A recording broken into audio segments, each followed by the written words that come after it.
Hello అండి. ఇవాళ మా ఇంట్లో లంచ్‌కి ఏమేం చేశానో చూసేద్దాం రండి. ఇక్కడైతే వేడివేడిగా వైట్ రైస్ చేశాను. అలాగే ఎగ్ టొమాటో కర్రీ చేశానండి. క్రాబ్ నేను తినను. సో, అందుకోసమనేసి ఎగ్ టొమాటో కర్రీ చేశాను. అలాగే క్రాబ్ పెప్పర్ ఫ్రై చేశాను. కోల్డ్ ఉన్నప్పుడు చాలా రిలీఫ్‌గా ఉంటది. ఖచ్చితంగా ఒకసారి ట్రై చేయండి.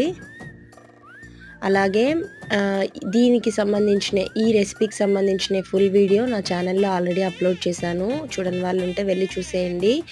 చాలా హెల్త్‌కి మంచిదండి. అలాగే కోల్డ్, కాఫ్ ఉన్నప్పుడైతే పర్సనల్‌గా మా ఆయన మెడిసిన్స్ ఏవి తీసుకోడు. కోల్డ్ చేసిందంటేనే క్రాబ్ తెచ్చేస్తాడనమాట పెప్పర్ ఫ్రై చేసేయమని. సో, మంచి రిలీఫ్ ఉంటది. మీరు కూడా ఒకసారి మీ ఇంట్లో ట్రై చేసి ఎలా వచ్చిందో కామెంట్ సెక్షన్‌లో చెప్పండి. అలాగే మీరివాళ మీ లంచ్‌కి ఏం చేశారో కూడా కామెంట్ సెక్షన్‌లో తెలపండి. Thank you so much.